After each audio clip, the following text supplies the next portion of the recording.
iddia eləyək ki, bizim babalarımız bura qədər gəlib çıxmışdı. Məsələn, indi biz deyirik Dəclə Fərat sahillərinə qədər bizim torpağımız olub.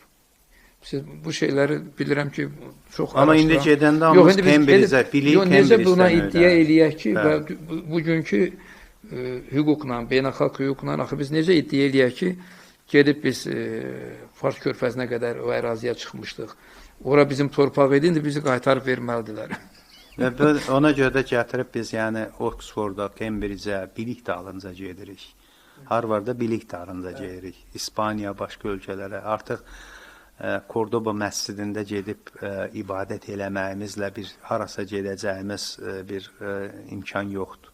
İndi məsələn, hələ də bu günləri bir yağış duasının elmi təhlilinə Türkiyədə vəsait ayrılır. Biz bundan bir ibrət götürməliyik ki, bu modern bir cəmiyyətdə artıq dronlar istehsal edən bir cəmiyyətdə həm də yağış duasına ayrılan vəsait. Cəhalətin əlamətidir. 3 milyon, demək biz bu təzadı da görməliyik ki, yəni hələ də bir ruhumuz deyək ki, qalıb 15-16-da, 17-də bu seriallar da bizi lap sıradan çıxardır. Kiminsə fantaziyası üçün qurulmuş bir seriallarda keçmişin möhtəşəmliyini yaşayırıq. Elə İslam dünyasının ən böyük problemi odur ki, əsr-i saadət 7-ci əsrdə olub. Ondan sonra əsr-i saadət olmayacaq. Amma əgər bir millət, bir xalq, bir cəmiyyət, bir ümmət 1400 il, 1500 il əvvələ qayıdıb özünün gələcəyini o keçmişdə görürsə, o irəliləyə bilməz, o uduzacaqdır.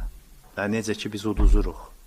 Ona görə də bütün biz bu məsələləri, xüsusilə də istehsalçılar, fikir istehsalçısı olan insanlar daha çox düşünərək cəmiyyətə onun xoşuna gələn, onu qane eləyən rolu oynamağa çalışmamalıdırlar. O rol asandır. O titulun olacaq, fəxri xiyabanda yerin olacaq, hər şey qohum əqraban hamısına işlə, hər şeylə təmin eləyəcəklər, deyəcəklər, amma verdiyin fayda nə olacaqdır? Qalan miras nə olacaqdır? Bu mirası düşünməliyik ki, biz gəldik, biz bu sözü, doğru sözü söylədik, bu doğru sözü cəmiyyətdə estafet olaraq götürən 10 nəfər, 20 nəfər insan tapıldı. Demək, gələcəyimiz Məhəmməd Həsən əmidən asılı deyil, Xudayar bəydən asılı deyil.